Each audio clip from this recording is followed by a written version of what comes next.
Hey, this is part 2 of Verbal Pick Radio, dealing with the gentleman on CNN, MSNBC, one of those letters, Fox somewhere, who made the statement that the urban community is aggressive.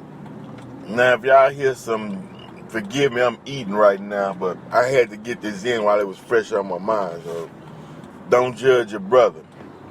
But this dude, man, how in hell you make a statement like that? But we got a word for people like that. You know, the word for a person who throws the rock and hides his hand, or creates the situation but deny his role or part in creating the situation, we call that a nigger crit. That white man on CNN, he is a nigger crit. Throw the dirt, then want to hide his hand. Create the problem, but then want to deny any involvement in the problem. That's the word of the day.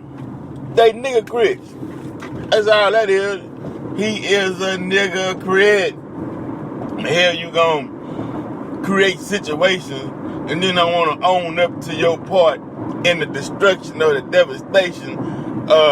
When it get hot in the kitchen, you want to run out, but you set the damn fire.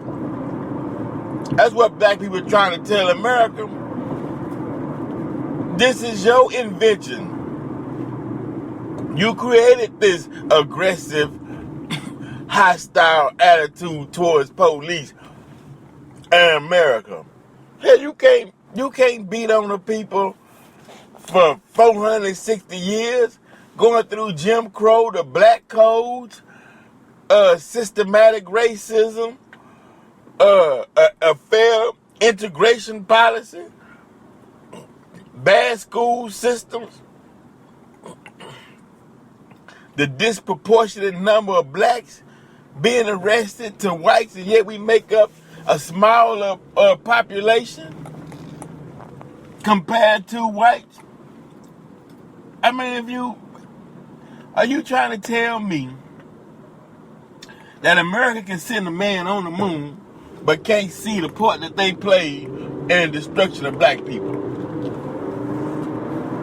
or Native American people? You trying to tell me that you can take a person from their homeland, bring them into a strange place amongst strange people, speaking a strange dialect, eating strange foods, have to learn a strange religion? That sound like the children. That sound like the seed of Abraham. Noah assured to Abraham, your seed will be in the strange land amongst strange people. They'll serve them for 400 years. Hey, man, black people fitting Bible prophecy. And then it said we'll be under a wicked taskmaster. Man, do y'all know have we been under any other wicked taskmaster other than what we've been under or been through in this country? And then the nigger crits will say, oh, well, why don't you just go back to Africa?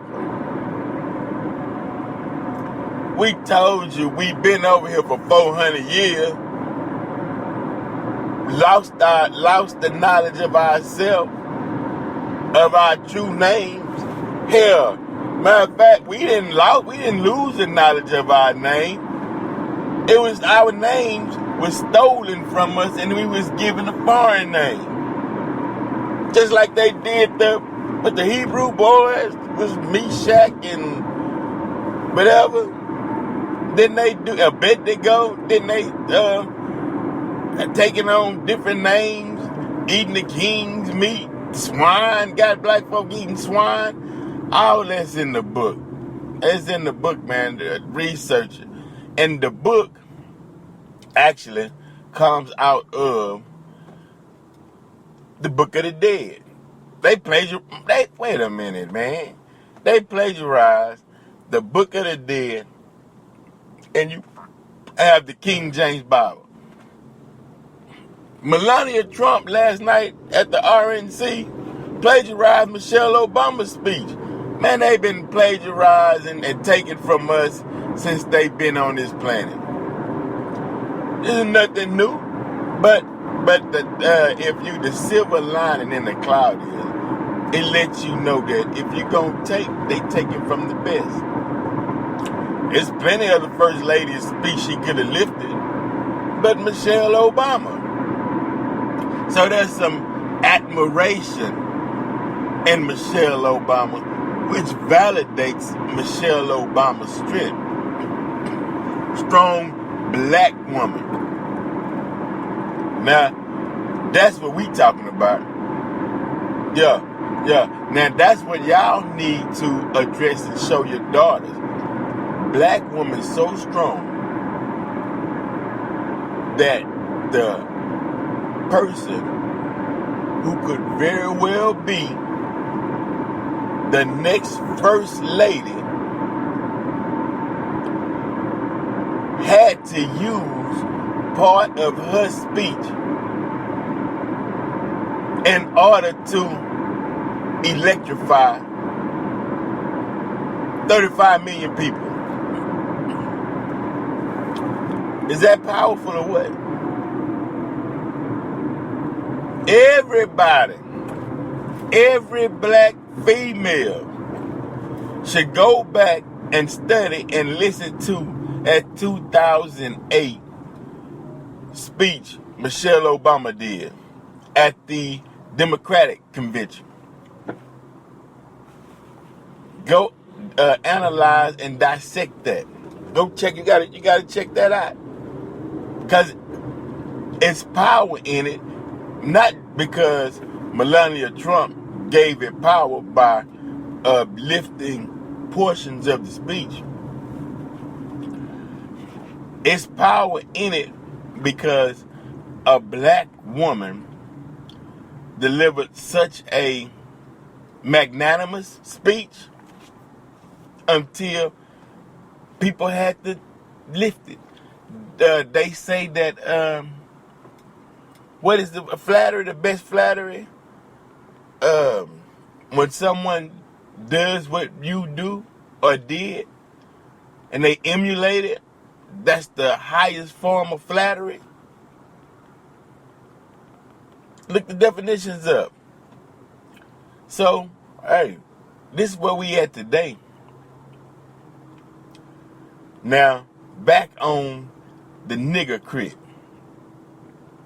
who hollering about the urban community is aggressive.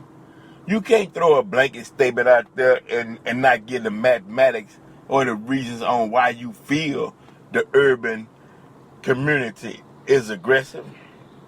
You can't make a statement like that and not actually view or see why they would even make a statement such in those manners. But that shows you, and he displayed the actions of what a nigger crit is. And they do it in these bites on purpose, because the news reporter never went and asked, well, why do you feel the urban community is aggressive, and what led you to believe, or what actions, or what took place that would make you say a statement like that? What was the cause of the urban community becoming aggressive? Because Black Wall Street wasn't aggressive until you dropped the bomb on Black Wall Street in Oklahoma. You drop a bomb on black people, hell yeah, you're going to be aggressive. You drop a bomb on Move, you're going to be aggressive. You come in and kick in a mosque's door, you're going to make it aggressive. That means we fight. What you think we going to just, we got to sit there and take a view? What human being in their right mind will sit there and take abuse and do nothing. I mean, it's ridiculous, y'all. I mean, but wait a minute, man. Wait a minute. Are they insane? Do they not have the capacity for reason? Where the white scholars at? The white preachers? Where the white psychologists? You mean to tell me they don't have the compassion for reason, or they don't understand the plight, or what they don't understand cause and effect? They so oblivious to universal law. Wait, we might be on to something though. Hold on. That might be true. You're right. Because when we were in the Egyptian mystery system, when we were studying and giving the world universal laws, cause and effect, consequence, they say you reap what you sow. It's all within the same lining. Jesus walking on the minds of the people, since your body is made up of 75% water. He walking on water. But when they just translated from the Egyptian Book of the Dead, they took the literal text. And to prove that, they thought the earth was flat, that you fall off the earth if you travel too far up in the sea. Till they had to be taught that no, actually it's round. The Egyptians, the Dendora, pointed out globe round. The earth is round. So, okay, maybe in your lack of understanding, you might not yet grasp the notion of cause and effect. Plenty of black communities, but before government-sanctioned races destroyed black town, blacks owning their own buses, black people really wasn't even trying to integrate, man. Because the way we do things is East-based knowledge of universal law principles, morals, is embedded within us. And then you come around and try to tear all that down, tear down the business, tear down the strength of a person, and then you want to hide your hand and say, look at how they act. You are a niggercrit. Once again, the definition of a niggercrit is someone who throws a stone and then hides their hand, who creates a negative situation but deny their personal involvement. I know a lot of white niggercrits that did that through time. Sat at tables, had councils, and devised a plan. This is what we gonna do with black people in America. But with nobody black at the table. That's the point I'm trying to make, man. There was nobody black at the table. So when you got these black people who come out and defend the agenda when there was nobody black at the table, you're a niggercrit too. You defending what you know not. Hey, we keep it popping, man. VPR Radio, I'm out.